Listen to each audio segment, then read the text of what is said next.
Happiness isn't some bonus you get at the end, like if you struggle enough or if you work hard enough. It's not something you achieve your way into. Happiness is something you do. When I was 13 years old, my parents and I escaped from what was then Soviet Union. We spent the next 3 months in a really large refugee settlement with hundreds of thousands of other Russian Jews. We flew into New York, I kissed the ground, absolute cheese ball, and then we flew to Detroit, where we would live in a settlement, in a housing project for a year. And if we're always chasing goals, I love what you said about the fact that when we get there, we're actually not there because we're not there to experience it. The most important thing you're doing in your life is what you're doing now. The thing that we have to recognize is that being present doesn't mean, sitting in a dark room, meditating. That's one way. Being present is just paying attention to whatever it is you're doing. Focusing on small positive moments that are part of our everyday has been scientifically proven to fundamentally change how positive we feel. It's called Happier, and joining us today is the CEO and Chief Happiness Officer responsible for it, Nataly Kogan. Welcome to the show, Nataly.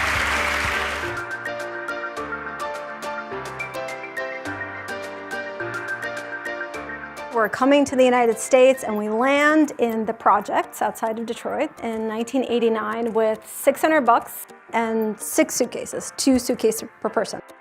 And I was like, okay, the American dream is to be happy, so I'm gonna be happy. And the only way that I figured out how to feel that was anytime I achieved something. And so for the next 20 years, I went on what I call the chase of my big happy. I graduated from West with high and university honors. I got a job at McKinsey, became a venture capitalist at the ripe age of 24. Started a publishing company, was recruited eventually to work at Microsoft, ran a consumer team of a startup here in Boston that was very successfully acquired by PayPal. All of these things made me really proud. I still am so proud. I worked my butt off for every single one of these things, but none of them made me happy.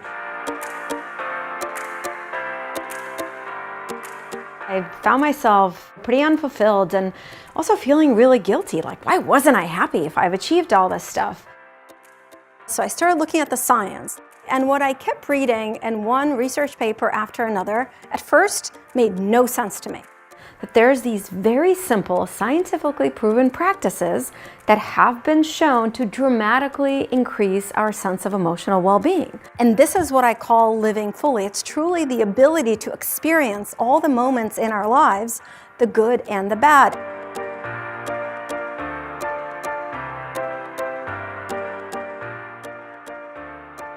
%80 of American employees say that they're either not very engaged with their job or not engaged in their jobs at all. 75% say they're stressed or overwhelmed at work. And the estimates vary, but it's somewhere around $450 billion is the cost of that disengagement and stress to the economy.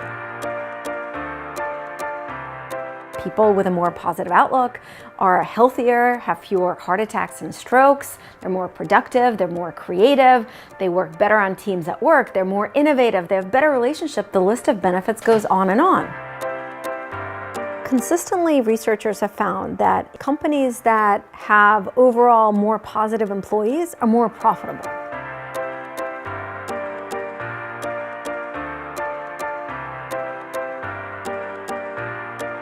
And so while I still was a skeptic, I decided to give it a shot, almost like an experiment. What I learned really changed my life and changed my outlook, and I became inspired to start a company called Happier with one vision, truly one goal, and that is to encourage millions of people to stop saying, I'll be happy when, and to start saying, I'm happier now because. I always thought the way to deal with negative emotions is to run the other way. So you feel stressed out, you run towards joy. But the thing is, you cannot run away from a pile of negative feelings. Eventually, it spills out. It got so big for me that it started to affect every area of my life. I'd only been focusing on one half of what it really means to be genuinely happy. I had never learned how to process negative emotions, to actually feel them and do something with them. I'd been collecting them from those days back in the refugee camp and in the projects. I didn't know what to do with them then, and so I ran away from them through achievements.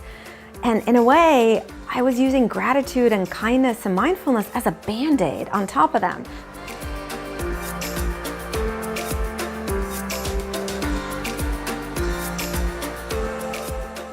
to realize a big part of becoming genuinely happier is learning how to be okay when things are not okay. It's boosting what I call our emotional immune system.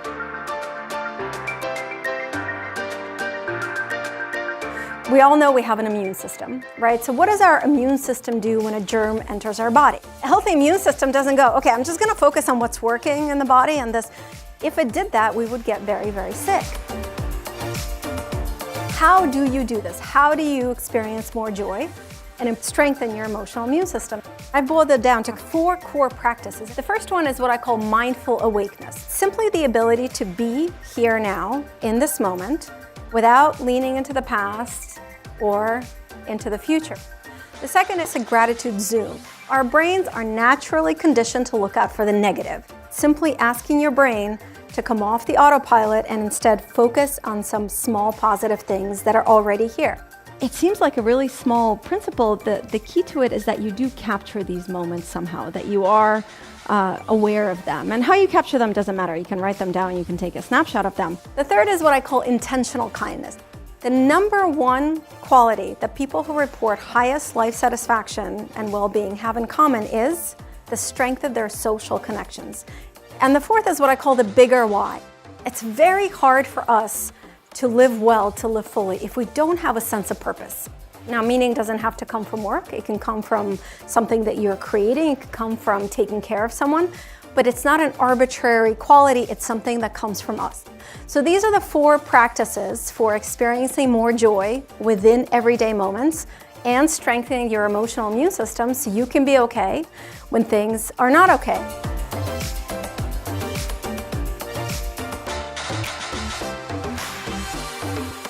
My life's work is to help people in all contexts, at work, in their personal life, learn and practice these incredibly simple but profound, scientifically proven techniques to increase their emotional well-being. I've created a happier workout, a workout for your brain. There's one thing that I do every day that's my favorite thing is I write down 3 small things that I appreciate about my day. Paying attention teaches you much more about that whole experience because it's happening to you anyway. So I didn't miss the moment that could have been so precious to me for the rest of our lives together. What I'm hearing is take the guilt away. People who were interacting with Happier wanted to bring me into their workplaces, and I've now spoken at hundreds of venues. The one thing that I have learned from all that is just how much we all have in common when it comes to our happiness. At corporations, at conferences, at nonprofits, at high schools, at colleges, as different as these audiences are that I speak to, the message and the techniques and the practices resonate. So I thought we should end this talk by everyone sharing a happy moment together. Think of someone right now that you really, really care about. I always think of our daughter Mia. What kind of life do you want that person to have? I think all of us would say we want them to be happy. We want them to have meaning. We want them to be with people they love, right? But the thing is, you can't give to others what you don't have yourself.